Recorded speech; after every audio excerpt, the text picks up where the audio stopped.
Je me régale encore moi-même aussi de la bénédiction de ce matin. Oh, c'est vraiment au-delà, c'est inouï, les choses que Dieu peut faire pour nous quand nous nous rassemblons. Avez-vous remarqué, depuis que nous avons fait cette consécration à Dieu, comment les choses se sont passées? Bénédiction après bénédiction, puissance après puissance, gloire après gloire. C'était simplement merveilleux. Et il continuera de le faire. Ces mouchoirs, j'ai prié dessus. Quelqu'un, cela appartient à quelqu'un. Maintenant, je veux simplement parler ici quelques instants et tout d'abord, je vais vous remercier pour votre joli cadeau de Noël, le costume que vous m'avez acheté. Y a-t-il la même chose dans le vôtre, frère Neville? Un costume, eh bien, les prédicateurs ont toujours besoin de costumes. Merveilleux. Cela vient qu'on transpire, cette transpiration use les vêtements plus vite que n'importe quoi, voyez-vous. Un prédicateur a besoin de beaucoup de vêtements et de bons vêtements. Un tissu en coton vraiment bon marché, ça s'use en rien de temps. Donc un bon habit comme cela va pouvoir durer longtemps. Pensez-y. Vous soutenez et vous donnez ces vêtements aux serviteurs du Seigneur. Et que le Seigneur vous bénisse. Jésus a dit, tout ce que vous avez fait au plus petit d'entre mes frères, c'est à moi que vous l'avez fait. Ainsi, vous n'avez jamais acheté de costume pour deux serviteurs, mais vous avez acheté 2 costumes pour Jésus. Voilà ce qu'il a dit. C'est à moi que vous l'avez fait. Mais cette petite touche céleste ce matin, l'avez-vous remarqué? Aucun appel à l'autel, rien. Mais juste après le message, tandis que le rafraîchissement du Saint-Esprit qui baignait les gens, et que la gloire de Dieu se déplaçait, et il commençait à s'avancer partout, et j'ai remarqué certains de mes chers amis baptistes de l'église baptiste de Walnut Street à Louisville. Ils étaient debout dans l'allée. Ils baignaient simplement dans la puissance de Dieu. Oh là là, je les ai rencontrés après la réunion. Ils disaient, c'est la puissance de Dieu. J'ai dit, c'est vrai. Vous avez certainement raison. La puissance de Dieu. Et vous ne pouvez tout simplement pas trouver des mots pour l'exprimer. Vous ne savez quoi dire. Le Saint-Esprit s'empare de la réunion et vous ne savez pas ce qu'il va faire. Paisiblement, doucement, humblement, le cœur brisé. Oh, frère Pat, c'est simplement le ciel pour moi. Je suis un de ceux à l'ancienne mode qui aiment cela avec un sentiment, oui. Comme le regretté Paul Rader, il disait... Un jour, il racontait une histoire. Il disait que lui et sa femme étaient assis à la table et qu'elle voulait aller quelque part ou faire quelque chose. Et il lui répétait sans cesse, ce n'est pas possible. Et il l'a rembrou un petit peu. Et il a regardé, la larme lui coulait sur les joues. Et il lui a dit, il pensait dans son cœur, eh bien, si elle se vexe comme ça si facilement, eh bien tant pis. Et comme bien des hommes, il a plié son journal, il l'a posé sur son assiette. Elle se tenait toujours à la porte et il lui disait au revoir en l'embrassant. Et quand il se retrouvait au portail, il lui faisait un petit signe de la main. Et ça suffisait pour la journée, oui, jusqu'à ce qu'il revienne du bureau. Et ce matin, elle était là, près de la porte. Elle était là, la tête baissée. Il lui a fait signe au revoir d'un signe de la main et elle, la même chose. Il a fait signe au revoir. Elle a fait signe au revoir. Et puis il a commencé à faire quelques pas dans la rue. Et il a commencé à penser, et si quelque chose m'arrivait avant de rentrer à la maison? Ou si quelque chose lui arrivait à elle avant mon retour? Et que Dieu reprenne notre vie. C'était une bonne épouse et douce. Et il disait que plus il avançait, plus il avait le cœur lourd. Il fit alors demi-tour.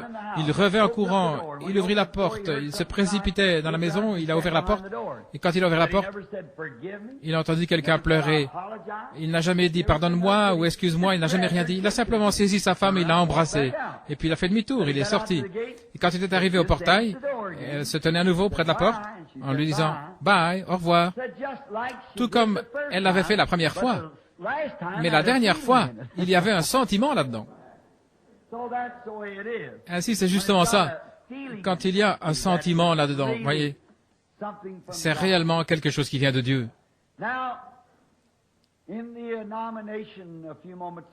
Maintenant, dans l'élection tout à l'heure d'un nouvel administrateur, frère Sothman, je suis sûr que les administrateurs et tous les autres sont au courant qu'à la fin de l'année financière, le 1er janvier, tous les offices de l'Église, tels que pasteur, diacre, ainsi de suite, prennent fin. Puis, s'ils veulent continuer,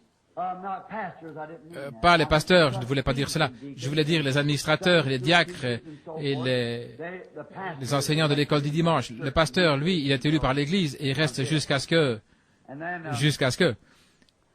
Et alors, si les gens, si les administrateurs constituant le comité actuel ou les diacres, les enseignants de l'école du dimanche, s'ils veulent continuer, eh bien, ils peuvent continuer. Sinon, ils doivent donner leur démission. Et les autres continuent pour l'année suivante. Et s'ils ne veulent pas continuer, eh bien alors ils vont avoir une élection et ils nommeront un autre administrateur ou quelqu'un au poste à pourvoir. Par contre, cela n'oblige pas un homme à être membre d'un comité pour le reste de sa vie, mais tant qu'il croit que Dieu est avec lui et l'aide, qu'il ou qu'elle veut faire sa part, quoi que ce soit, et continuer dans l'œuvre de Dieu, nous serons toujours heureux de les avoir pour servir avec nous, voyez-vous. Ainsi, cela donne la possibilité à chacun d'exercer pendant 1 an et de voir ensuite comment il aime cela. Certains de nos administrateurs sont là depuis des années et les diacres aussi. C'est tout à fait bien. Mais il n'y a pas de temps déterminé. Si l'administrateur ou le pasteur ou quelqu'un du comité sent qu'il ne veut plus exercer sa fonction ou qu'il désire s'en aller, eh bien alors il en avise l'Église pour qu'on puisse le remplacer. Et voilà ce qui se passe ici ce soir avec le frère Morgan, frère William Morgan qui démissionne de sa charge d'administrateur. Ils avaient donc besoin d'un autre administrateur et frère Sothman a été désigné comme administrateur à un autre moment, puis ce soir, il a été admis dans le comité. C'est officiel aussi longtemps que l'Église, et dans notre Église, l'Église est souveraine. L'Église déplace ou désigne un administrateur, elle remplace le pasteur ou désigne le pasteur, quoi que ce soit. C'est l'Église dans tout. C'est apostolique. C'est ainsi qu'on faisait dans les temps bibliques. Nous ressentons ainsi qu'aucune personne n'est un dictateur ou quelque chose comme cela dans l'Église. Nous ne voulons pas cela. Chaque homme, chaque individu, moi-même, en votant pour quelqu'un, nous n'avons qu'un seul vote, tout comme n'importe qui dans l'Église. Simplement un vote. Ce n'est pas ce que je dis, c'est ce que l'Église dit. Voyez-vous, ce que l'Église dit dans son corps entier. N'aimez-vous pas cela ou c'est simplement scripturaire?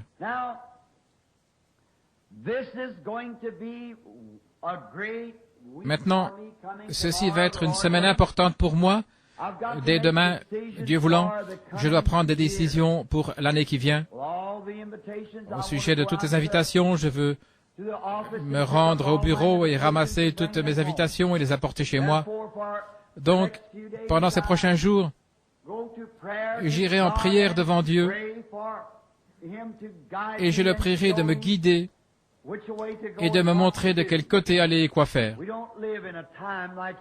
Nous ne vivons pas dans une époque comme lorsqu'il était ici, où Dieu le conduisait de lieu en lieu, où il se trouvait dans une ville pour quelques heures et repartait dans une autre ville.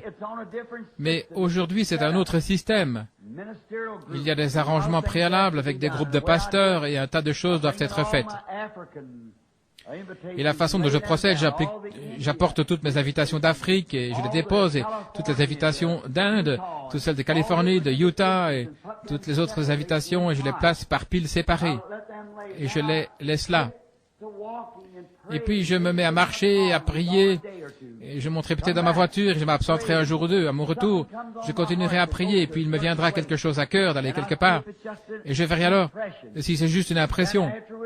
Et puis par la suite, si cela produit en moi une forte impression, je prends la pile où se trouve ce certain endroit, et je retire une lettre d'invitation et je la lis pour voir où ça se trouve. Voici la raison pour laquelle je fais cela. Vous pensez que voyager à bord d'un avion pendant 72 heures, ballotté dans tous les sens, à travers la tempête, si jamais vous avez voyagé outre-mer, vous ne savez pas, parfois vous êtes en haut et parfois cela descend et balance, ça ballotte et ça tangue. Et au-dessus de l'eau pendant 3 jours et 3 nuits. Et ensuite, vous mettez pied à terre dans un pays et le premier à venir à votre rencontre, c'est Satan. Eh bien, le groupe de pasteurs a dit ceci, quelques-uns sont divisés quant au vote et quelques-uns sont pour. Alors peut-être vous diriez, eh bien, peut-être que le Seigneur ne voulait pas que je vienne. Mais quand vous êtes envoyé par Dieu, vous êtes prêt à rencontrer l'ennemi. Vous dites, je pose ici mon pied dans le nom du Seigneur Jésus-Christ. Je viens au nom du Seigneur Jésus. Et je resterai ici jusqu'à ce que son œuvre soit accomplie. Alors vous êtes prêts à affronter ses forces. Ainsi vous m'aimez, je sais que vous m'aimez, donc priez pour moi cette semaine afin que je puisse prendre les bonnes décisions par inspiration de Dieu. Maintenant, je vais avoir quelques petites réunions. Saute-mouton, pourrait-on dire. Je serai en Floride les 8, 9, 10, et puis à Tifton en Géorgie. À Tifton en Géorgie, plutôt les 8, 9 et 10 janvier. Je voulais dire ce mois-ci. Puis je dois aller à Glasgow, au Kentucky, ou peut-être Somerset, Kentucky, et puis Campbellsville, Kentucky. Et frère Rogers désirait que je vienne un soir chez lui, et nous n'avions pas pu le faire l'autre fois. Maintenant, priez pour frère Rogers. Nous avons fraternisé aujourd'hui, et en le prenant par la main, je l'ai trouvé mal en point physiquement. Donc, priez pour frère Rogers, qui se trouve ici. Il en a pris beaucoup sur ses épaules là-bas, et cela l'a rendu nerveux. Il l'a affecté, en ce moment il ne se porte pas bien du tout. Et sa femme non plus. Donc, priez pour ce petit couple. Ce sont de braves enfants de Dieu. Et je lui ai dit, si le Seigneur le voulait, je lui accorderai un soir. Et frère Ruddle, l'une de nos petites églises sœurs ici sur la route 62, un petit garçon timide, venait ici, il ne pouvait même pas lever la tête. Et il est venu à la maison et je pense que les gens pensaient que c'était vraiment un casse-pied. Mais il y avait quelque chose au sujet de ce garçon qui semblait réel. Et j'ai continué de rester avec lui et de rester avec lui. Je disais, frère Ruddle, vous le pouvez. Il m'a dit, frère Branham, quand je me retrouve face à un auditoire, j'ai l'impression que mon cœur remonte dans ma gorge. Je suis incapable de dire un seul mot. J'ai dit, restez où vous êtes, ravalez-le et puis parlez au nom du Seigneur, voyez-vous. Et maintenant, il a un tabernacle de la dimension de celui-ci, là, sur la grande route. Et il se rend utile. Tenez bon.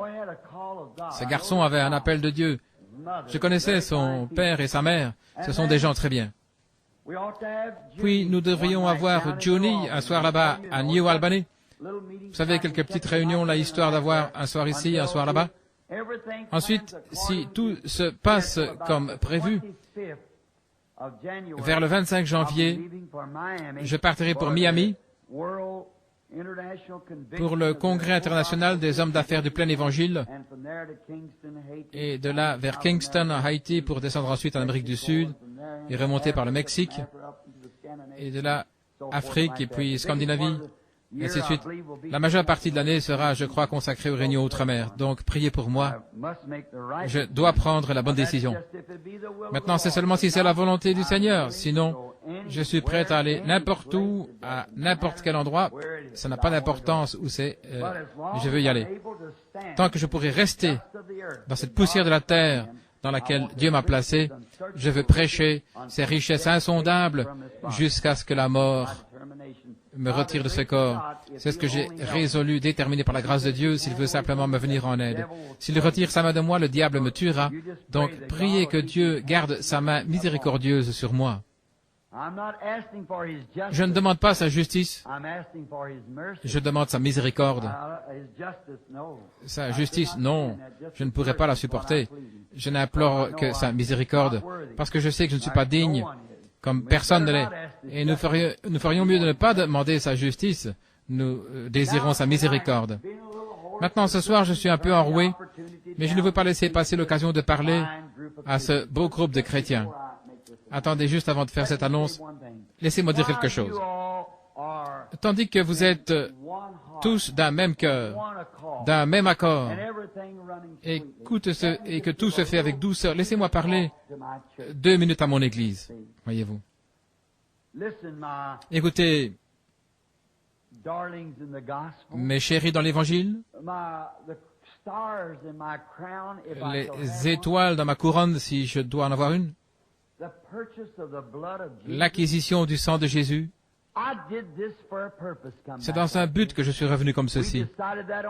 C'est au cours d'une partie de chasse que frère Roy Robertson, frère Bankswood et moi-même, nous avons décidé que nous pourrions revenir, frère Roy et nous tous, nous parlions de notre pasteur, frère Neville, un homme qui se tient toujours devant vous comme pasteur et ainsi de suite, et nous l'aimons. Mais, même si frère Neville est le co-pasteur, cela semblait un peu difficile pour frère Neville de devoir se contraindre à le faire.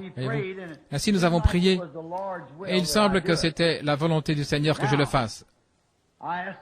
Maintenant, j'ai demandé au Seigneur que s'il voulait m'aider, que je ferais de mon mieux, et après m'être consacré moi-même, et inciter l'Église à le faire. Si Dieu nous a bénis comme il l'a fait, les dernières réunions avec cette petite consécration, que fera-t-il si nous continuons ainsi? Voyez? Continuez simplement. Maintenant, écoutez.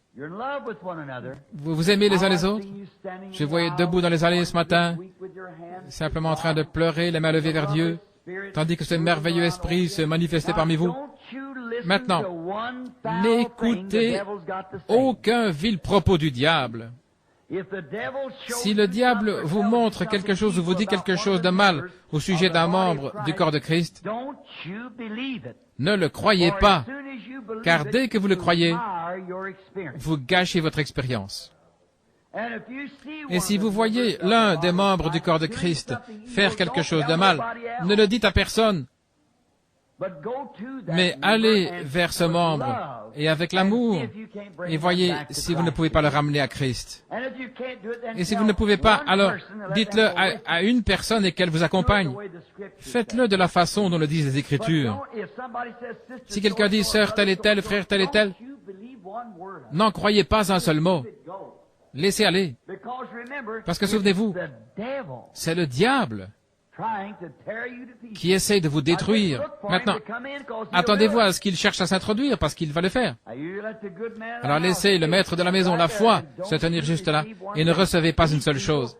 Et ces gens ont été assis dans les lieux célestes avec vous. Vous avez eu communion ensemble autour des bénédictions de Dieu, prenant la communion à la table, et le Saint-Esprit a témoigné qu'ils sont les enfants de Dieu. Soyons donc pleins de douceur, bienveillants, indulgents et aimants. Et si l'autre personne dit du mal de vous, dites quelque chose de gentil à son sujet. Regardez alors comme cela deviendra de plus en plus doux pour vous. Rendez toujours le bien pour le mal, l'amour pour la haine. Et simplement, est-ce que tu te sens mieux, ma chérie, la fillette là derrière? Tant mieux, je suis si reconnaissant. Elle était pliée en deux là, et le Seigneur maintenant l'a relevée et l'a présentée à l'Assemblée. Nous en sommes si reconnaissants. C'est pour cela que j'ai quitté la chair tout à l'heure. Ils disaient qu'ils avaient prié et prié, et ils ne parvenaient pas à atteindre le Seigneur. Maintenant, ne manquez pas de le faire. Prenez-en l'engagement envers Dieu en disant « Oh Dieu, par ta grâce, est-ce que je ferai ?» Peu importe si quelqu'un dit du mal, répondez par le bien. Ne pensez pas mal. Si en fait vous pensez du mal et vous le dites hypocritement, alors vous avez tort. Continuez simplement à vous consacrer à Dieu jusqu'à ce que vous ayez vraiment un bon sentiment envers cette personne. Voilà la manière de le faire. Et alors votre âme sera simplement inondée par la douceur des bénédictions de Dieu. C'est ainsi que vous vivrez victorieux. Alors rien ne pourra vous nuire. Aussi longtemps que vous avez l'amour. Vous dites, si vous avez les langues, elles cesseront. Si vous avez la sagesse, elle disparaîtra. Les prophéties, elles prendront fin. Mais quand vous avez l'amour, il demeure à jamais. Et n'aimez pas seulement ceux qui vous aiment, mais aimez ceux qui ne vous aiment pas. Car il est facile pour moi d'aimer quelqu'un qui m'aime. Mais essayez d'aimer quelqu'un qui ne vous aime pas. C'est ainsi que vous pouvez tester pour voir si vous êtes chrétien ou pas. Lorsque quelqu'un ne vous aime pas et vous l'aimez malgré tout dans votre cœur. Maintenant, si vous ne faites pas cela, alors continuez à vous cramponner à Dieu. C'est là. Car je sais que c'est la vérité. Amen. Je sais que c'est la vérité. Maintenant, nous allons ouvrir la précieuse parole au livre des Hébreux, chapitre 11, juste pour un court message. Je suis encore un peu enroué, mais j'ai passé un merveilleux après-midi en compagnie des frères et sœurs, et je n'ai pu rentrer qu'un peu avant 6 heures. Et je suis entré en courant dans la chambre, à coucher, et je me suis agenouillé à côté du lit pour prier pendant quelques moments. Je me suis relevé, j'ai pris ma Bible, et je me suis mis à lire. Et puis j'ai vu un magazine qui se trouvait là. C'était écrit en afrikaans. Je ne pouvais pas le lire. Parfois en lisant, un mot va vous frapper. Et ce mot devient vivant pour vous. C'est ainsi qu'un ministre reçoit son message. Vous commencez à lire la Bible. Tout d'abord, quelque chose vous frappe. Et puis quelque chose s'ajoute à cela, quelque chose d'autre s'ajoute. Alors vous soulignez cela, et vous allez à la chair, et Dieu fera le reste. Il prendra soin du reste. Maintenant, parfois vous êtes tellement transporté avec des petites pensées, et alors vous les mettez par écrit. Et parfois dans une réunion, vous devez venir rapidement sur l'estrade. Vous relisez simplement ces petites pensées qui vous ont été... Peut-être que le Saint-Esprit va les vivifier à nouveau. J'ai fait ça bien des fois. Maintenant, dans Hébreux 11, lisons le premier verset pour commencer, et nous lirons quelques versets.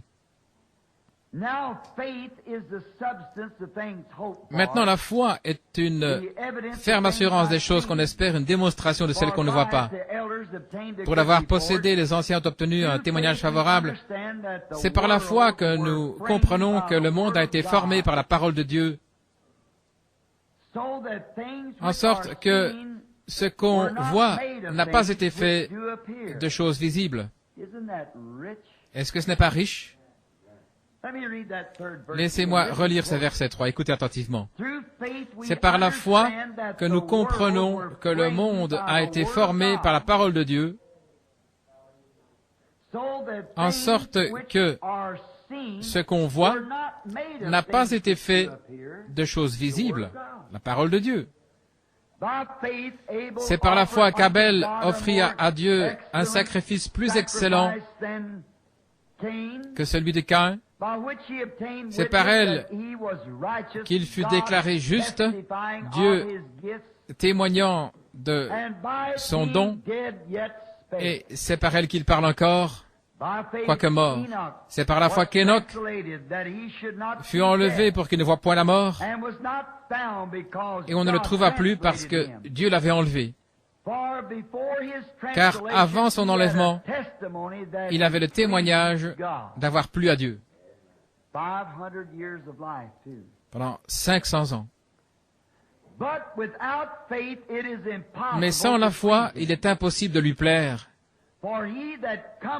Car celui qui vient à Dieu doit croire qu'il existe et qu'il est le rémunérateur de ceux qui le cherchent avec diligence.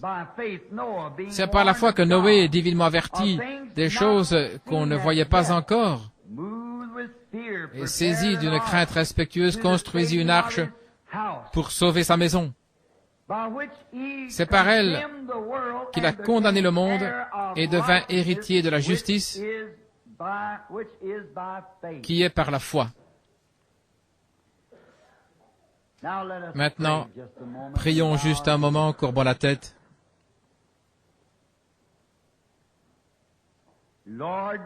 Seigneur, notre bienveillant Dieu et Père, nous entrons maintenant dans ta présence, à nouveau avec des actions de grâce.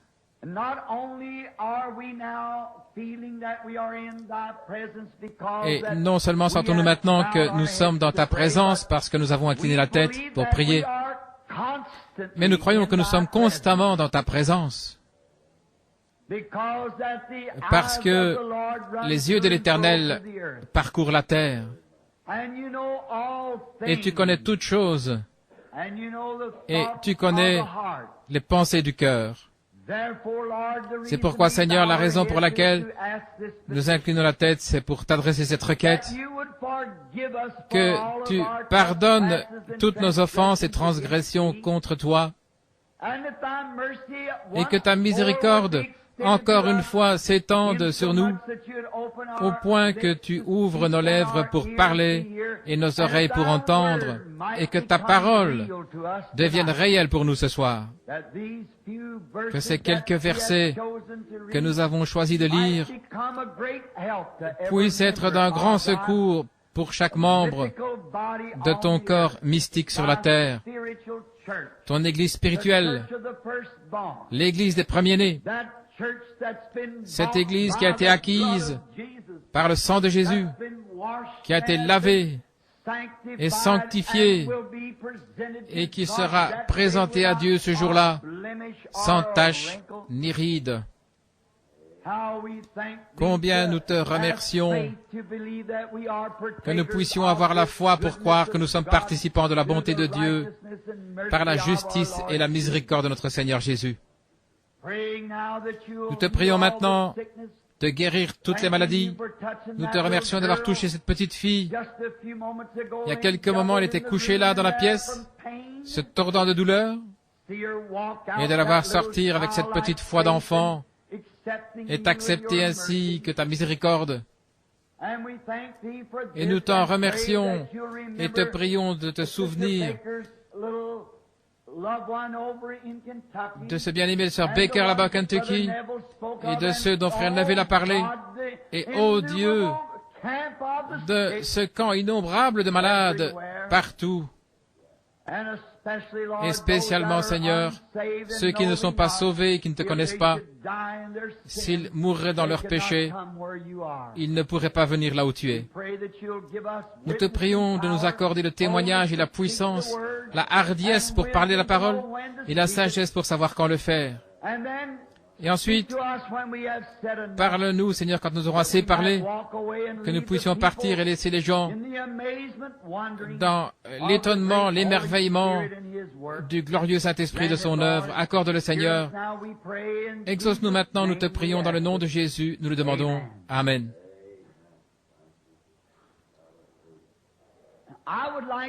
J'aimerais parler pendant un court moment sur le sujet des sens. On nous enseigne que l'homme naturel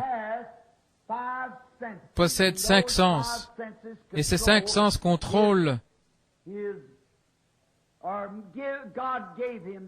Dieu lui a donné ces 5 sens pour entrer en contact avec sa demeure terrestre. Et ces sens sont connus comme étant la vue, le goût, le toucher, l'odorat, l'ouïe. Ces 5 sens sont propres à l'homme naturel. Et ils sont bons. Et nous ne pouvons pas fonctionner ou mener une vie normale quand l'un de ces sens fait défaut. La vue, l'ouïe, le toucher, l'odorat ou le goût. Sans eux, nous ne pouvons pas être normaux. Il y a quelque chose qui manque. Une portion de la vie que nous ne pouvons pas contacter sans le fonctionnement de ce sens. Et ils sont bons, et ils sont utiles. Et ils nous ont été donnés par Dieu. Dieu a donné ces sens. Mais ils vous sont donnés comme un don. Et cela dépend de la façon ce à quoi vous soumettez vos sens déterminera la façon dont votre vie sera dirigée. Cela dépendra de la façon dont vous soumettez vos 5 sens. Ce que vous voyez, ce que vous entendez, ce que vous goûtez, sentez ou touchez, ce à quoi ces sens sont soumis, vous dominera. Et nous sommes reconnaissants à Dieu de posséder les 5 sens. Mais, en aucune façon, ces 5 sens vous ont été donnés pour vous guider. Ils vous ont été donnés pour un contact terrestre. Mais il vous a été donné un 6e sens.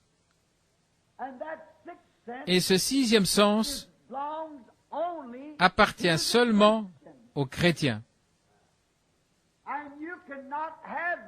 Et vous ne pouvez pas avoir ce 6e sens à moins de devenir chrétien. C'est le seul moyen pour vous d'avoir plus que les 5 sens naturels pour la personne naturelle. Mais le 6e sens, pour les chrétiens, est mieux connu sous le nom de la foi. C'est celui qui vous gouverne et vous guide, et il est supérieur à tous les autres sens. Il est supérieur à tous les autres sens, aux autres 5 sens. Maintenant, je ne dirais pas que parce que nous recevons ce 6e sens, que les 5 sens ne servent plus à rien. Bien sûr que oui. Ces 5 sens vous ont été donnés par Dieu, et ils doivent être utilisés. Mais, lorsque les 5 sens agissent contrairement à la parole de Dieu, alors ils mentent. Maintenant, le 6e sens ne peut pas mentir. C'est un super sens. Et c'est ce dont je veux parler ce matin. J'ai prêché sur un super signe, et ce soir sur un super sens.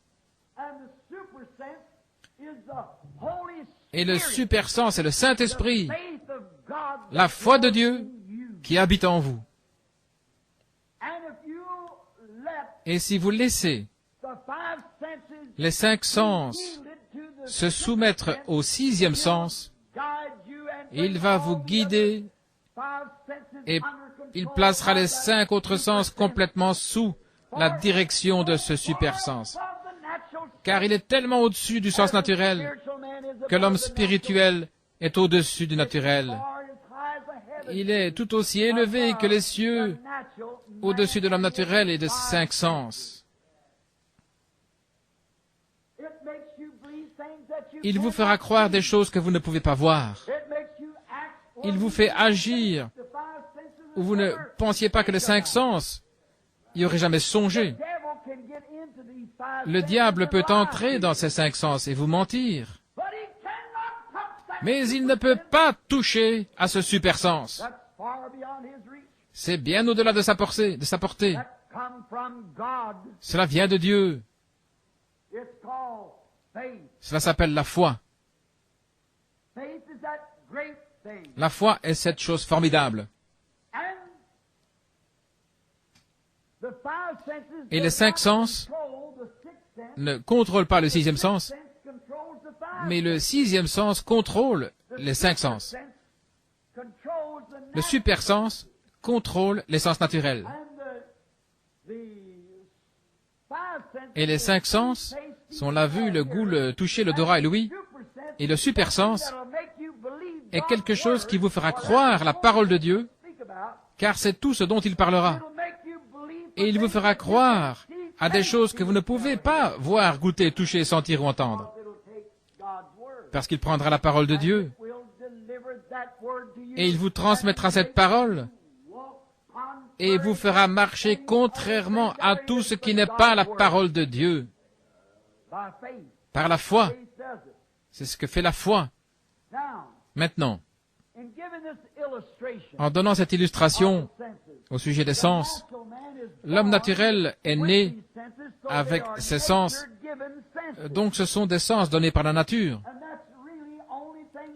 Et c'est vraiment la seule chose qu'il connaîtra jamais dans sa pensée intellectuelle. Il peut seulement penser comme un homme, voir comme un homme, il peut comprendre comme un homme, il peut entendre comme un homme.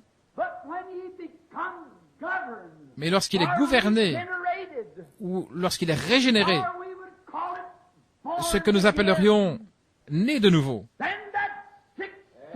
alors ce sixième, ce super sens s'empare de lui.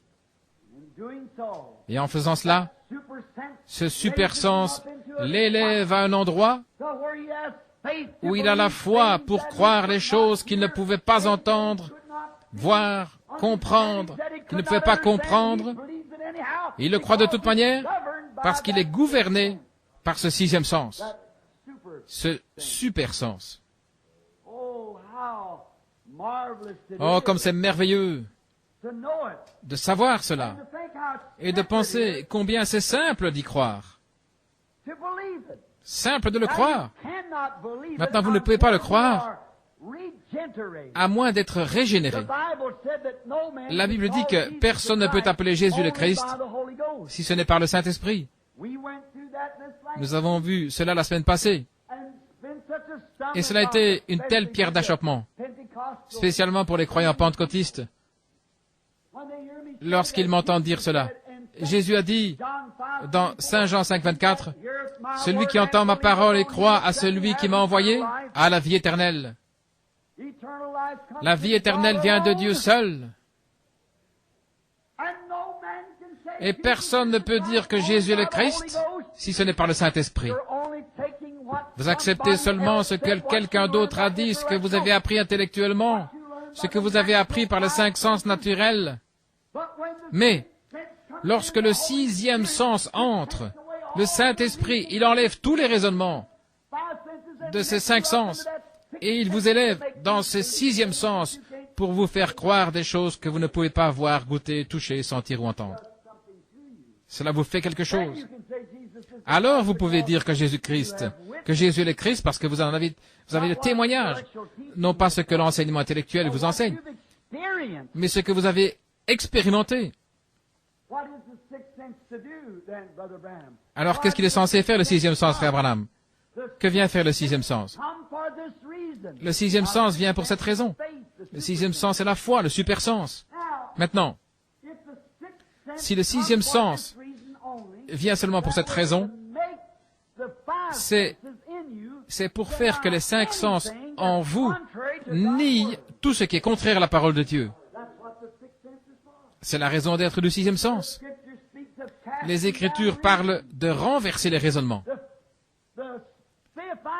Les cinq sens, vous pouvez raisonner en disant, mais pourquoi donc cet homme devrait-il... Mais le sixième sens ne voit pas cela du tout. Il est tellement supérieur à cela. Il est tellement plus élevé qu'il lui est totalement impossible de raisonner avec cela. Nous le croyons. C'est bien au-delà de tout ce que les cinq sens pourraient dire à ce sujet. Maintenant, nous nous préparons pour un service de guérison. Voyez, nous le croyons. Vous marchez par ce sixième sens. Vous parlez par ce sixième sens. Vous vivez par ce sixième sens. Vous mourrez par ce sixième sens et ressuscitez par ce sixième sens. Ce super sens. Quelque chose qui est en vous, qui est différent de ce qu'est l'homme naturel. L'homme naturel possède seulement ceux-ci, et ils sont très bien. S'ils peuvent être amenés à se soumettre au sixième sens. Si l'esprit naturel lit la parole de Dieu et dit, ceci est la parole de Dieu, il dit la vérité. Mais s'il la lit et dit, ce n'est pas toute la parole de Dieu, ou ça l'était, c'est quelque chose, ça l'était une fois, mais ça n'est plus maintenant. Alors ce sixième sens intervient et dit, il est le même hier, aujourd'hui et pour toujours. Voilà la différence. Voilà pourquoi il y a tant de gens qui ne sont pas guéris. Ils essaient de venir avec une conception intellectuelle. Ils disent, Oh, je fais ceci, je crois ceci, ainsi de suite. Mais si ce sixième sens dit cela, alors rien ne les fera jamais déroger à ce sixième sens. Le sixième sens a été placé sur l'être humain afin de lui faire nier tout ce qui est contraire à la parole de Dieu. Tout symptôme qui est contraire à la promesse de Dieu, le sixième sens dit qu'il n'existe pas. Si ce chrétien est de nouveau, et vous pouvez vous attendre à ce qu'un jour un incroyant, un incrédule s'approche du chrétien pour lui dire, maintenant, écoute bien, le Saint-Esprit, ça n'existe pas. Tu fais erreur. Vous êtes fou de croire une telle chose. Une telle chose n'existe pas. Ce sixième sens entre directement en action. Laissez-moi vous démontrer par la Bible que vous ne pouvez pas recevoir le Saint-Esprit. Et je peux vous montrer où les disciples l'ont reçu. Eh bien, vous répondez, le sixième sens attirera votre attention et dira, mais il a dit la promesse est pour vous et vos enfants. Eh bien, cela voulait dire leurs enfants à eux, ça ne voulait pas dire pour vous. Mais le sixième sens ne se laisse pas prendre à cela. Pourquoi? Il est déjà en vous. Ils l'ont dit trop tard. Vous l'avez déjà reçu. Les gens qui disent que le Saint-Esprit n'existe pas ne savent pas de quoi ils parlent. Comme ce garçon, une fois, qui pelait une pomme et qui fut interrogé par un inconverti qui critiquait une réunion. Il disait, « Que veux-tu?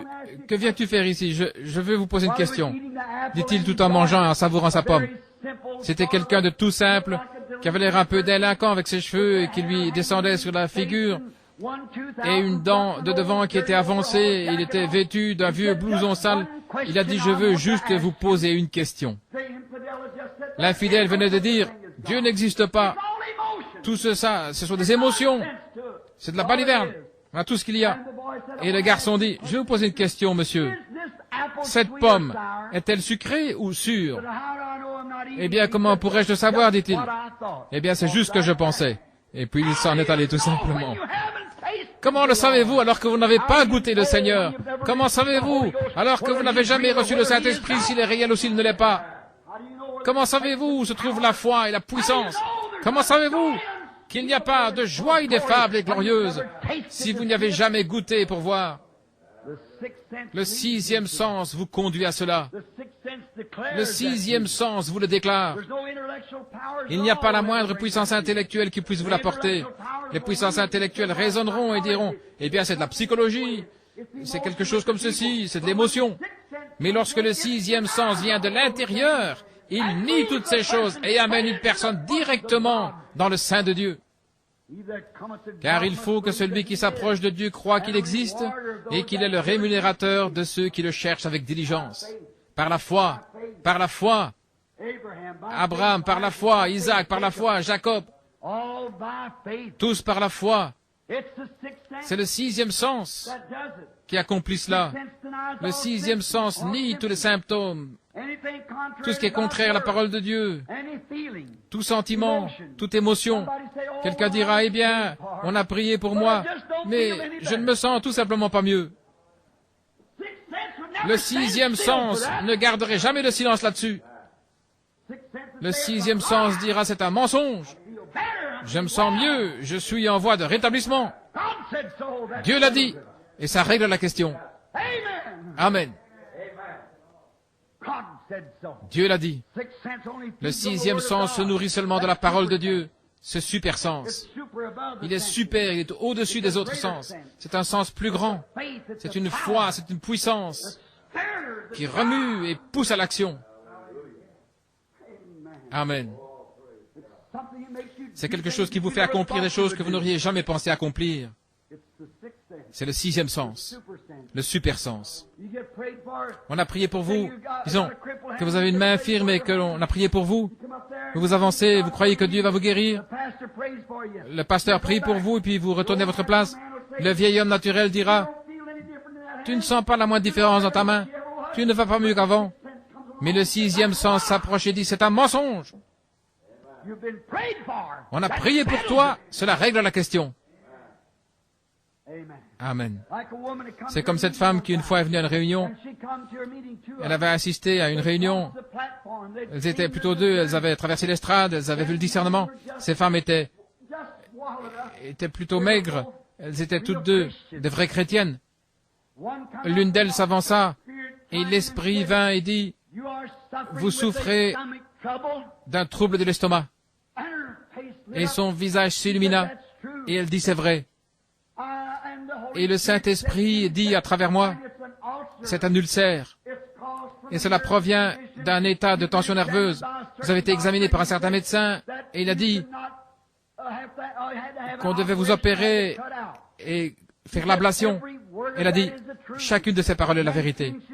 En voyant qu'elle était une si grande croyante, alors il dit, vous vous appelez madame telle et telle, vous venez de tel et tel endroit. Et elle a dit, c'est la vérité. Qu'est-ce que c'était? Le sixième sens qui saisissait cela. Le sixième sens et le Saint-Esprit se tenaient côte à côte. Le Saint-Esprit parlait et le sixième sens disait Amen. Eh bien voilà, quelque chose doit arriver. Lorsque Marthe courut à la rencontre de Jésus, et quand elle a dit, Seigneur, observez le sixième sens. Si tu avais été ici, mon frère ne serait pas mort. Mais même maintenant, tout ce que tu demanderas à Dieu, Dieu te l'accordera. Voilà le sixième sens. Jésus se ressaisit et dit, je suis la résurrection et la vie. Celui qui croit en moi vivra quand même il serait mort. Et quiconque vit et croit en moi ne mourra jamais. Crois-tu cela? Que vas-tu dire, raisonnement? Il y a un homme étendu là, mort, et les vers sont en train de le ronger. Mais il venait juste de dire qu'il était la résurrection et la vie. C'est la parole de Dieu.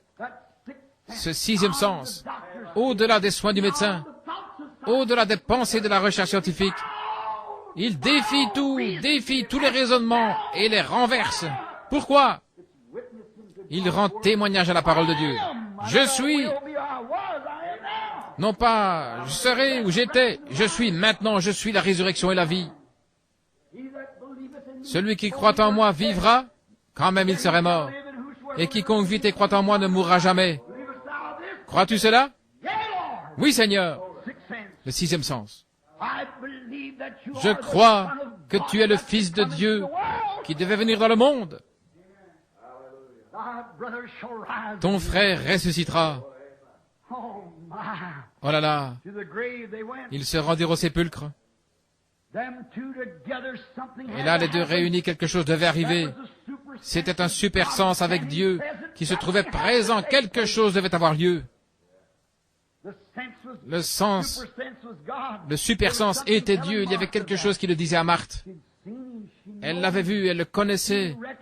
Elle le reconnaissait comme étant le Messie même.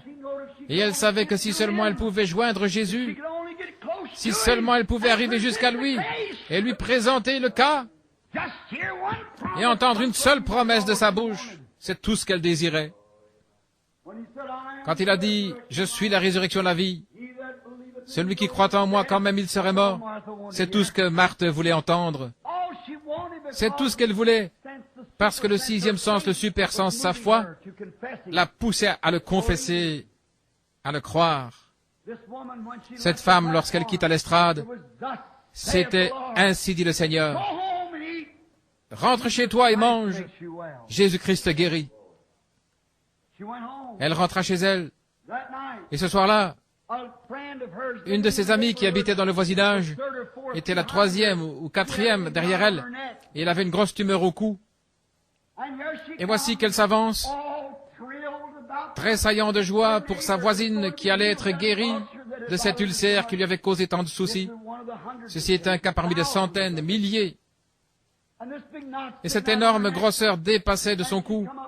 Elle s'est avancée, je lui ai dit, personne n'a besoin de discerner ceci. Mais vous vous réjouissez de quelque chose. Vous avez été profondément ému parce que cette femme assise là-bas est une voisine. Le Saint-Esprit, elle pense, comment cet homme a-t-il bien pu savoir cela? Il faut que ce soit quelque chose qui lui révèle. Ainsi, quand cela fut dit, Il dit, vous pensez à votre cou? Oui. Croyez-vous que cela partira? Elle dit, je le crois de tout mon cœur. Et j'ai dit, ainsi dit le Seigneur, rentrez à la maison et vous recevrez votre guérison. L'homme naturel, regardez bien, il ne pouvait voir aucun signe. La femme qui avait l'ulcère alla chez elle et essaya de manger. Oh là là, elle faillit mourir. Oh, l'âme naturelle, le sens naturel, la sensation, continuait à déclarer que l'ulcère était bien là. Aussi, au bout d'1 ou 2 semaines, elle allait partout dans le voisinage, vers les siens et à l'église, en témoignant, « Le Seigneur m'a guéri. » Et il lui dit, « Est-ce que tu manges maintenant? » Non, pas vraiment tout ce que je veux, mais dit-elle, « Je suis déjà guérie, car par ses meurtrissures, je suis guérie. » Quoi qu'il en soit, elle était guérie de toute manière. Un matin, après le départ des enfants à l'école, elle eut très faim. Elle se tenait debout près de la fenêtre en lavant la vaisselle. Elle est venue à la réunion, à une autre réunion environ 1 année plus tard. Donc elle lavait la vaisselle. Et tout à coup, elle ressentit quelque chose d'étrange passer sur elle. Et elle pensa, qu'est-ce que c'était? C'est comme si j'avais voulu crier. Et son mari lui avait dit, « Chérie, cesse de parler de cette guérison, parce que, bien que c'était un chrétien, tu jettes l'opprobre sur la cause. Comment pouvez-vous jeter l'opprobre quand vous témoignez de sa parole? Vous jetez l'opprobre si vous ne témoignez pas d'elle. » Il dit, « Si tu as été guéri, tu as été guéri. » Elle a dit, « Cet homme s'est tenu là et m'a regardé dans les yeux. Et il m'a dit quelle était ma condition et les choses que j'avais faites, qui j'étais et d'où je venais. » Et elle dit, cela faisait à peine 15 minutes que j'étais dans le bâtiment lorsqu'il est venu sur l'estrade. Comment au monde cet homme aurait-il pu savoir cela? Je ne l'ai jamais vu de ma vie. Et il m'a dit, ainsi dit le Seigneur, vous êtes guéri. Et elle dit, je le croirai jusqu'à la mort. Elle dit, je le croirai de toute manière. Donc, elle et la sœur qui habitait en dessous de chez elle, son amie, avaient promis à Dieu qu'elle garderait cette foi-là. Et ce matin-là, elle se sentit vraiment bizarre. Et en l'espace de quelques minutes, elle commença à avoir faim. Les enfants avaient laissé des flocons d'avoine dans une assiette, un petit plat. Et elle dit que l'avoine lui brûlait toujours l'estomac. Si quelqu'un a déjà un ulcère, vous savez ce que c'est. Elle avança donc la main et prit quelques bouchées de cette avoine. Et oh là là, dit-elle, je vais devoir le payer pour ça. Un de ces jours, je serai complètement guéri. Mais en s'apercevant qu'elle avait toujours faim, elle termina tout simplement le plat. Elle attendit quelques minutes pour voir ce qui arriverait. Rien ne se produisit. Elle se sentait bien, elle avait encore faim. Elle se fit frire quelques œufs, une tasse de café, elle prit quelques tranches de pain grillé, elle avait un jubilé. Elle a mangé tout ce qu'elle pouvait manger. Elle continua de faire la vaisselle, et environ une demi-heure plus tard, elle avait encore faim.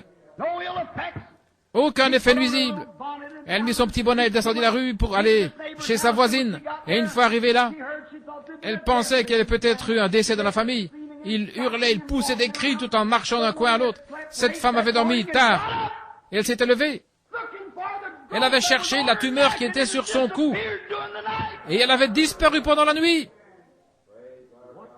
Qu'était-ce? Dieu à l'œuvre. Ici au tabernacle Cadle, quand nous avons eu cette réunion et que l'on a prié pour ce jeune infirme, plusieurs d'entre vous étaient là pour le voir. Il avait ramené là dans la salle d'urgence. Billy me conduisit vers lui. Il l'avait placé là, sur l'estrade, dans le bâtiment. Pendant 3 ou 4 soirs, il n'a pas eu de quart de prière. Ils l'ont placé dans la salle d'urgence. J'étais prié pour lui. Il m'a dit, « Monsieur Branham, pouvez-vous me dire quelque chose de réconfortant ?» J'ai dit, « Oui, fiston. C'est la polio qui t'a rendu ainsi, c'est pas vrai? Et ton nom, c'est tel et tel, tu viens de tel endroit. » Il a dit, « C'est vrai. Et qu'en est-il de ma guérison? » J'ai dit, « Par ces meurtrissures, tu as été guéri. » Il est rentré chez lui, témoignant, donnant la gloire à Dieu, et prétendant qu'il a mené un tel opprobre dans son entourage. Un dimanche, plusieurs pasteurs entrèrent, vinrent s'asseoir près de lui et lui dirent, tu dois cesser de faire cela. Tu jettes l'opprobre sur la cause. Et le jeune homme assis là dit, Monsieur, si vous étiez assis à ma place, si vous étiez assis dans la chaise où je suis assis, vous n'essayeriez pas de me ravir le dernier espoir que j'ai en Christ. Il a dit, par ses meurtrissures, je suis guéri. Et à peine avait-il dit cela que les pieds paralysés, les mains, le corps, le dos, il avait à peine dit cela qu'il s'est levé de sa chaise et qu'il est parti en glorifiant Dieu. Quoi? Ses sens naturels disaient qu'il allait rester assis là. Le médecin disait qu'il y resterait pour toujours, tant qu'il vivrait. Mais le sixième sens disait, par ses meurtrissures, je suis guéri. Et il ne voulait rien avoir à faire. C'est cela, rejeter tout ce qui est contraire à ce que Dieu a dit. Voilà la raison d'être du sixième sens. Le vieux John Ryan, pas R-Y-A-N, mais R-H-Y-N, c'est ce mendiant aveugle de Fort Wayne. Nous étions allés là ce jour-là, et on avait prié pour lui dans la réunion. C'était la veille du soir où le piano avait joué « Le grand médecin est proche maintenant sans qu'il y ait quelqu'un au piano ». Et alors qu'il était aveugle, il était de foi catholique, il s'est arrêté dans la ligne. Je l'ai regardé, je lui ai dit, « Vous vous appelez tel et tel John Ryan ?»« Oui. »« Vous êtes un mendiant là au coin, ça fait des années que vous êtes aveugle. »« Oui, c'est vrai. Vous êtes de foi catholique, c'est juste. » J'ai dit, « Ainsi dit le Seigneur, vous recevez votre guérison. » Il a dit, « Monsieur, merci monsieur. » J'ai dit, « Remerciez le Seigneur. » Il dit, « Mais je ne vois pas. » Il dit, « Ça n'a rien à voir. Vous êtes guéri. » Et il est parti tout bonnement, et on l'aida à descendre de l'estrade. L'homme naturel ne pouvait rien voir. Il ne pouvait pas voir le moindre résultat. Eh bien, dirent-ils, il est tout aussi aveugle qu'avant. Deux de ses amis le ramenèrent et le placèrent dans la ligne de prière à nouveau, et ils le firent repasser. Et Howard le laissa passer. Quand il est revenu, il lui a dit, « Monsieur, vous m'aviez dit que j'étais guéri. » Et j'ai répondu, « Vous m'avez dit que vous me croyez. » Il dit, « Certainement je vous crois. Je n'ai aucune raison de ne pas vous croire. » Il dit, « Mais vous m'avez dit tout ce qui a trait à ma vie. » Il ajouta, « Je ne sais pas quoi faire. Et il y a une femme là derrière qui témoigne qu'elle avait un goitre il y a quelques instants et qu'il a disparu. » J'ai dit, « Alors si vous me croyez, pourquoi me questionnez-vous? Je suis en train de vous citer la parole de Dieu. » Il dit, « Que dois-je faire, monsieur ?»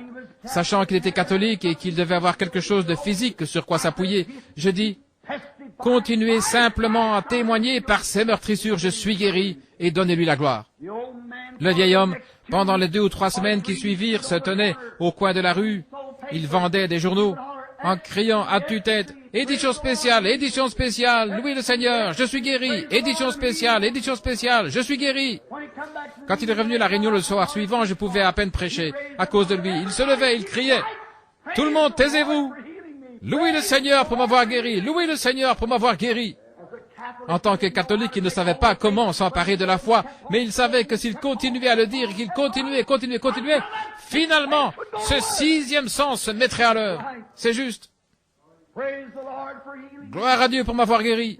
Il se tenait là sur le coin de la rue en criant, « Loué soit le Seigneur, édition spéciale, loué soit le Seigneur pour m'avoir guéri. » Alors qu'il descendait la rue, quelqu'un s'approchait de lui en disant, « Comment vas-tu, John? » Eh bien, gloire à Dieu, il m'a guéri, je vais bien. Et il riait et se moquait de lui.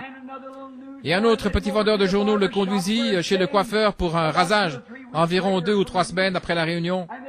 Et le coiffeur le fit donc asseoir sur le fauteuil, et puis il savonna son visage et lui dit, « John, il paraît qu'un petit malin là, il paraît que tu es allé voir le guérisseur divin qui est venu ici. » Il dit, « Oui, j'y suis allé. » Il dit, « Il paraît que tu as été guéri, juste pour se moquer de lui. » Et le vieil homme dit, « Oui, loué soit le Seigneur, il m'a guéri. » Et ses yeux s'ouvrirent.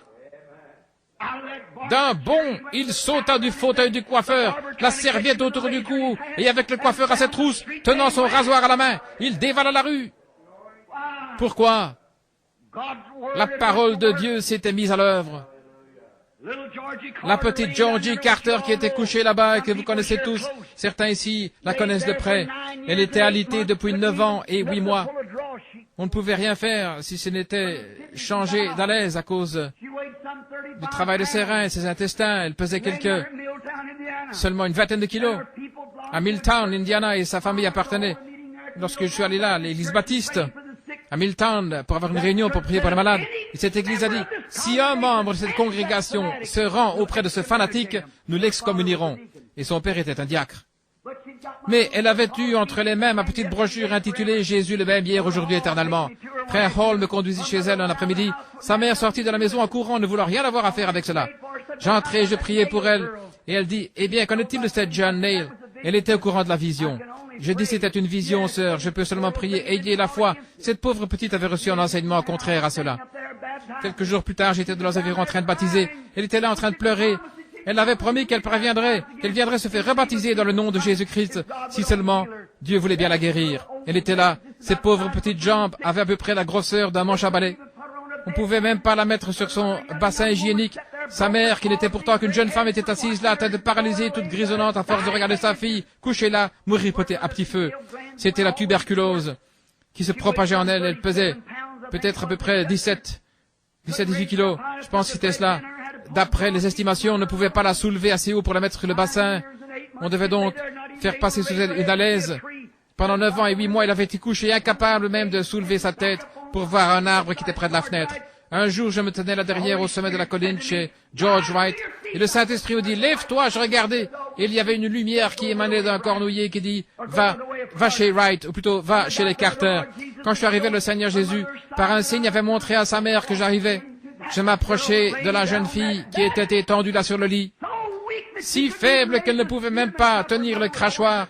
Sa mère devait le tenir pour qu'elle fasse, essayant de cracher dans le crachoir avec la tuberculose. Et je dis, Sœur Georgie, Jésus-Christ, le Fils de Dieu, m'a rencontré dans la nature il y a environ une demi-heure. Il m'a dit de venir ici pour imposer la main sur toi. Ainsi dit le Seigneur, lève-toi. Le 6e sens se mit à l'œuvre. Une puissance frappa cette jeune fille pour la première fois. En 9 ans et 8 mois, elle n'avait pas pu se tenir debout. Elle bondit alors sur ses pieds, courut dans le jardin tout en bénissant les arbres, le gazon et tout le reste. Et puis elle rentra, elle s'assit au piano et se mit à jouer.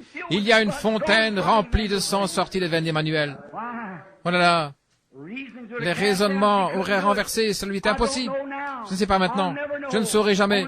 C'est seulement la puissance de Dieu qui la soutenait. Ses jambes n'étaient pas plus grosses que cela, à hauteur des articulations. C'était comme des allumettes. Ça fait environ 12-14 ans. Et aujourd'hui, elle est forte et en bonne santé, vivant pour le Seigneur Jésus. Qu'est-ce que c'était? La première fois, rien n'avait semblé se produire. Et les raisonnements auraient dit que cela ne pouvait pas arriver. Mes frères, elle s'est cramponnée à la parole. Si Dieu pouvait prendre cette jeune infirme à Salem, cette jeune Neil qui avait été infirme et paralysée avec ses bras qui lui pendaient comme cela et la guérir, il pouvait la guérir elle aussi, et elle l'a cru. Mes frères Hall qui était couché là-bas, se mourant de cancer, le même homme qui m'a amené vers lui, son médecin à Milltown l'envoya, ce médecin à New Albany, qui est à l'hôpital St. Edwards.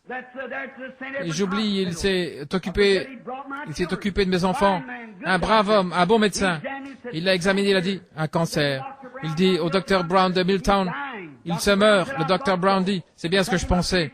Il l'a emmené ici chez sa sœur, une parente de M. Kopp, qui autrefois était le juge de la ville. Et lorsqu'ils arrivèrent, ils dirent, gardez-le simplement ici jusqu'à ce qu'il meure. Et ils m'envoyèrent chercher. J'y allais jour après jour avec ma femme. Nous avons prié pour frère Hall. Je l'aimais. Il avait été l'un de mes convertis à Christ. Son état s'aggravait de plus en plus et il ne pouvait plus bouger les mains. Hall dit, Billy, y a-t-il quelque chose que vous puissiez faire? Je dis, rien que je sache, Sir Hall, je ne reçois aucune parole du Seigneur.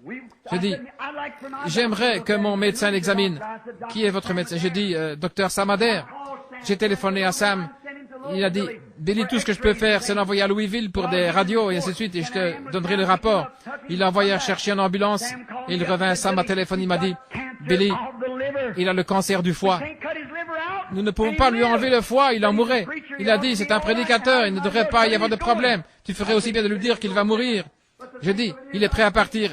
Mais Sam l'ennuie, ça me fait de la peine de le voir partir. C'est mon frère et je l'aime. Et je pensais, oh Dieu, fais quelque chose pour moi. Ce matin-là, je m'apprêtais à partir chasser l'écureuil. Je regardais dehors avant le lever du jour. Il n'y avait personne dans ma cour et je pris ma carabine et traversai la maison pour sortir. Il y avait une vieille pomme ratatinée suspendue au-dessus du mur. Je disais, pourquoi Méda a-t-elle accroché cela au mur? Je regardais, il y avait une autre.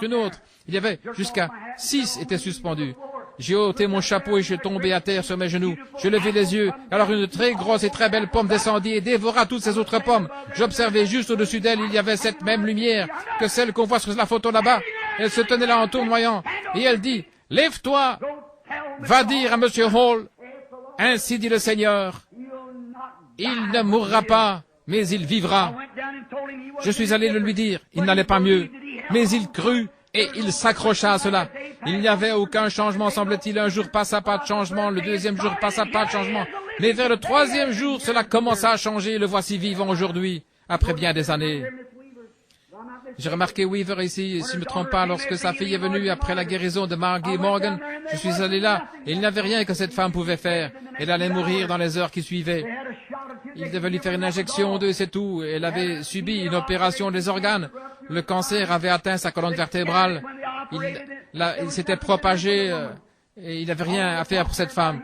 J'ai désiré lui parler de la guérison. Elle a dit, monsieur, vous êtes un ministre du Seigneur Dieu et je ne suis pas digne que vous entriez sous mon toit. Se considérant indigne qu'un ministre vienne la voir, elle dit, j'ai vécu ma vie, j'ai dansé, j'ai fait des choses que je n'aurais pas dû faire.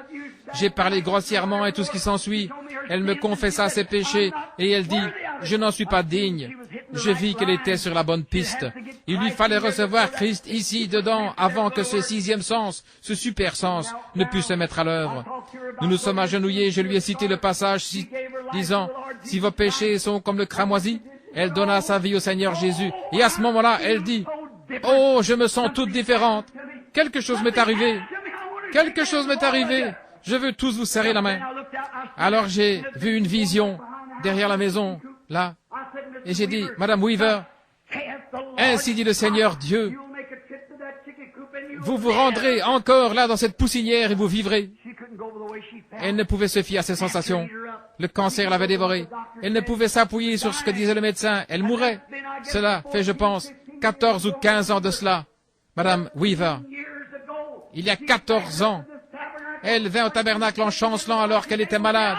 Il ne semblait pas qu'elle pouvait vivre encore.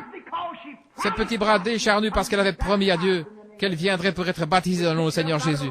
Nous l'avons soulevée de la chaise roulante. Nous l'avons descendue dans le baptistère. Nous l'avons baptisée au nom de Jésus. Et la voici, assise ici ce soir.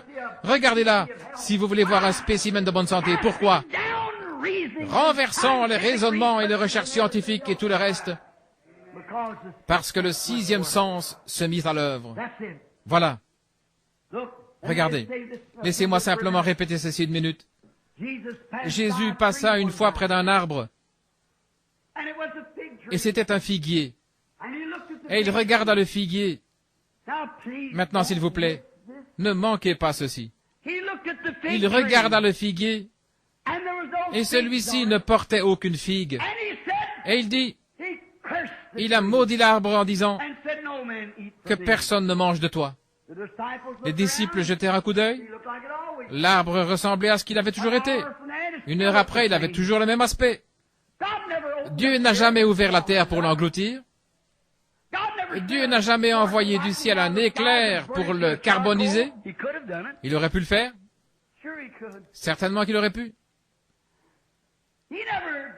Il n'a jamais fait ces choses. Qu'est-il arrivé? L'arbre avait été maudit. La foi de Dieu fit obstacle à la vie de cet arbre. Il n'y avait rien de physique qu'on pouvait voir.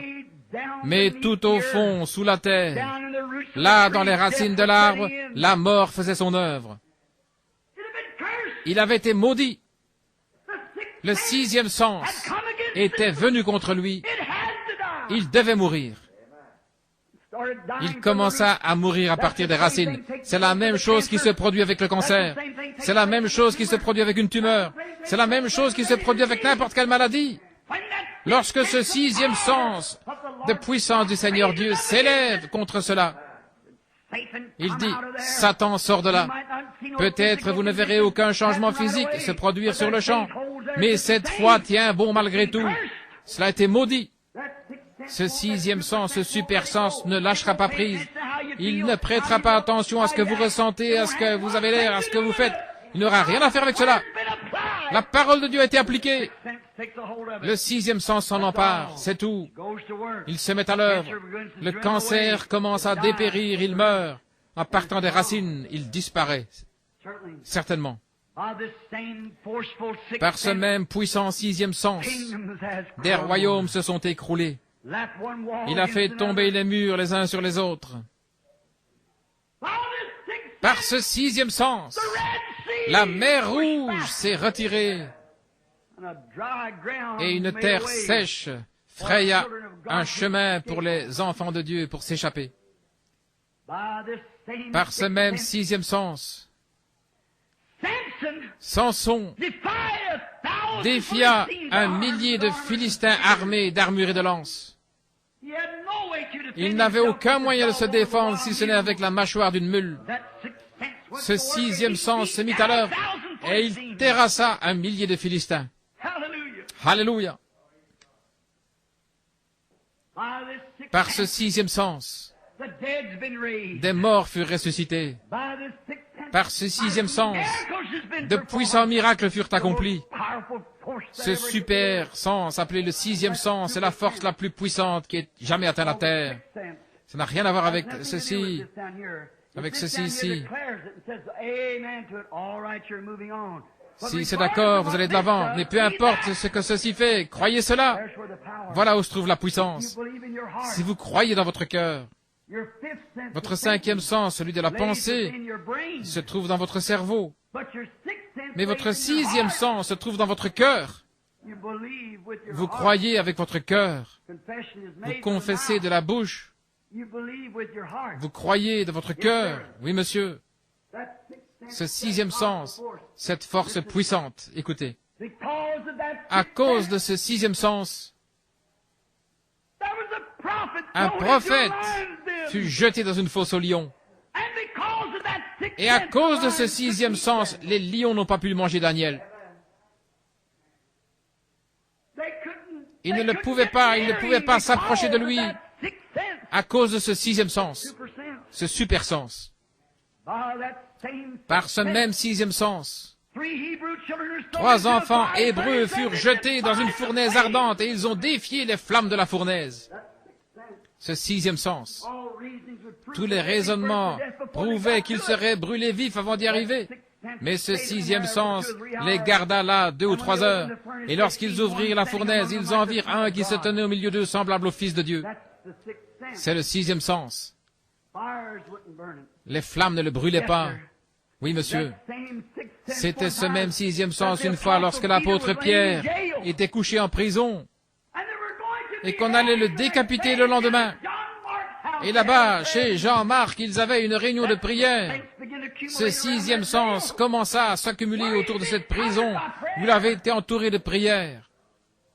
Ce sixième sens se mit à l'œuvre. La colonne de feu vint à la fenêtre, toucha Pierre en lui disant « Allez, sors d'ici !» Le sixième sens. C'était ce sixième sens qui empêcha Paul de se noyer dans cette mer violente quand le petit bateau était plein d'eau. C'était ce sixième sens qui l'empêcha de se noyer, ce super sens. C'était ce sixième sens qui fit que lorsque le serpent lui mordit la main, il le secoua dans le feu. Ce fut ce sixième sens qui fit cela.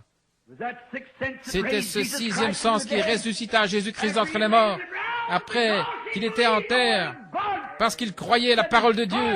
Il dit, détruisez ce corps et je le ressusciterai le 3e jour. Car David a dit, je ne permettrai pas que mon sein voie la corruption et je n'abandonnerai pas son âme dans le séjour des morts. C'était ce super sens. Renversez les raisonnements de ces sens. Croyez ce super sens. Le sens de la foi que donne Jésus-Christ. Par ce même sens, Dieu parla lorsqu'il n'y avait rien. Quel est ce sens? Ce super sens est Dieu. La foi de Dieu en vous. La partie de Dieu qui entre en vous et vous donne le super sens. Par ce même super sens, Dieu a formé le monde avec des choses qui n'étaient pas et qui n'étaient pas visibles. Il prononça sa parole et crut sa parole. Et un monde naquit à l'existence. Gloire! le sixième sens, le super sens. Oh Dieu, déverse-le sur moi, donne-le-moi, ainsi qu'à tous ceux qui en ont besoin. Déverse ton sixième sens en moi, Seigneur. Je suis prêt à abandonner ces cinq sens, ma propre connaissance, mes pensées, renversant tous les raisonnements, Seigneur, que ta parole soit vraie et toute parole d'homme un mensonge, que toute parole soit, tout doute soit rejeté et laisse-moi marcher par ce super sens, le sens du Saint-Esprit. Ne voulez-vous pas cela? C'est la chose que nous voulons. Que Dieu vous bénisse, les amis. Voilà ce dont vous avez besoin. Ce super sens réclamera quelque chose. Et il sait qu'il le donnera. Il est persuadé, car il faut que celui qui s'approche de Dieu croie qu'il existe et qu'il est le rémunérateur de ceux qui le cherchent avec diligence. Si le sixième sens dit, Dieu garde sa parole, je me donne à lui, je lui abandonne tout ce que j'ai, mon sens dit que ceci le fera s'accomplir ma foi dans la parole de Dieu, puis appeler toute chose qui lui est contraire comme si elle n'était pas. Abraham rencontra Dieu et Dieu dit, tu vas avoir un bébé de Sarah, lui âgé de 75 ans et elle 65 ans. Abraham appela tout ce qui n'était pas, tout ce qui est contraire comme si cela n'était pas. Il marcha comme s'il avait vu Dieu et il crut. Il appelait tout ce qui disait qu'il n'allait pas l'avoir, tout raisonnement, toute autre chose. Le docteur peut avoir dit, allons Abraham, tu es trop vieux pour avoir cet enfant. Ça fait aucune différence ce que le docteur disait, ce que son propre esprit disait, ou quoi que ce soit. Dieu avait raison, il restait avec cela. C'est le sixième sens, le super sens. Oh Dieu, donne-le-moi. Seigneur, laisse-moi en avoir plus pour subvenir aux besoins de son peuple. C'est ma prière. Ce matin, quand cette maman a amené le petit bébé rouquin qui s'était là, les larmes coulant de ses joues, j'ai dit, « Qu'est-ce qui se passe, sœur ?» Elle a répondu, « Frère Branham, il a la leucémie. » J'ai senti quelque chose s'élever. Oh, il est un secours qui ne manque jamais au temps de la détresse. Il n'y a pas longtemps, Billy et moi étions en voiture. Des garçons de couleur qui roulaient très vite avaient heurté une voiture sur le côté et fait plusieurs têtes à queue, projetant certains d'entre eux sur le pavé. Un jeune homme resta coincé sous la voiture, son dos bloqué. Les autres garçons sautèrent de la voiture et commencèrent à la soulever. Ils disaient, « Oh, s'il vous plaît, ne faites pas cela, mon dos est brisé. Vous allez me tuer, ne faites pas cela. » Ils disaient, « Oh, nous devons te dégager. Elle est en train de prendre feu. » Il dit, « Ne la remuez pas, vous êtes en train de m'écraser. Vous allez me faire mourir, ne faites pas cela. » Je lui ai crié, « Mon garçon, es-tu chrétien ?» Il dit, « Non, monsieur. » « Tu ferais mieux de prier. » Il a dit, « Oui, monsieur. » Le sixième sens se mit à l'œuvre. Je fis quelques pas en passant derrière la voiture. Et je ne saurais jamais ce qui est arrivé avant le jour du jugement, mais tout à coup, la voiture s'est redressée et il fut libéré. Il s'est relevé d'un bond sain et sauf. Qu'est-ce que c'était? Un secours qui ne manque jamais dans la détresse. Un jour, une jeune femme de couleur conduisait sa voiture, une nouvelle Plymouth qui avait environ 650 km au compteur. Elle avait roulé à vive allure, j'ai vu la voiture, son vilebrequin, s'en est allé emboutir l'arbre. Bill et moi nous sommes arrêtés. La chaussée devant nous avait été enneigée et glissante, mais à ce moment-là, elle était sèche, la jeune femme. Le vent soufflait si fort, là-bas au Minnesota, qu'elle avait emporté la voiture. Tu te souviens, Billy? Je descendis en courant vers elle. Alors qu'elle était assise là, elle disait, « Je suis en train de mourir, je suis en train de mourir. » Ils appelaient l'ambulance. L'ambulance est arrivée, un homme gisait, mort à l'arrière de l'ambulance. L'ambulancier dit, « Je ne peux pas la prendre. » Et le fermier dit alors, « Eh bien, envoyez vite quelqu'un d'autre. Cette femme est en train de mourir. » Je fis quelques pas et j'ai dit, « Madame, une minute. » Elle disait, « Ne me touchez pas, monsieur, ne me touchez pas, mon dos. » J'ai dit, « Madame, êtes-vous chrétienne? » Elle m'a regardé et j'ai dit, « Je suis un ministre de l'Évangile. Si vous êtes mourante, où en êtes-vous avec Dieu? » Elle dit, « Monsieur, je veux le devenir tout de suite. » Et le sixième sens se mit à l'œuvre. La puissance de Dieu descendit. Elle put sortir de la voiture sans le secours de personne. La puissance de Dieu étant présente, ce secours qui ne manque jamais dans la détresse. Nous marchons par la foi, nous vivons par la foi. Le juste vivra par la foi. Nous devons vivre de cette manière. Combien aimerait avoir davantage de ce sixième super sens? Courbons la tête alors que nous prions. Précieux Seigneur, notre Dieu et Père, Tu es si bon pour nous. Tu nous donnes 5 sens pour vivre et marcher sur cette terre, ou pour toucher cette terre. Nous pouvons sentir les choses qui doivent être senties avec nos mains, des choses tangibles. Tu nous donnes l'ouïe pour que nous entendions. Nous sommes si heureux de cela, de pouvoir entendre la parole de Dieu, et par cela, la foi vient de ce qu'on entend, la parole de Dieu. Nous sommes si reconnaissants pour ces 6 sens, Seigneur. Puissions-nous les conserver tous les jours de notre vie, mais puisse ce super sens, puisse le sens de la foi qui appartient aux croyants, parce qu'il doit l'avoir afin de croire. Seigneur, donne-nous-en davantage. Oh, purifie-le, Seigneur, et éprouve-nous, et remplis-nous de ta bonté et de ta puissance. Que nous puissions marcher tous les jours de notre vie par le 6e sens, par le sens de la foi qui est donné seulement par Jésus-Christ. Ce que nous demandons dans la prière, puissions-nous croire que nous le recevons, et n'ayant aucun doute dans notre cœur, tu as promis que cela s'accomplirait. Quant à ceux qui ont levé la main, Seigneur, je prie pour eux. Ils avaient des besoins, tu sais ce qu'ils étaient. Je te prie de répondre à chacun de ces besoins. Que leurs désirs s'accomplissent. Je le demande au nom de Jésus. Amen.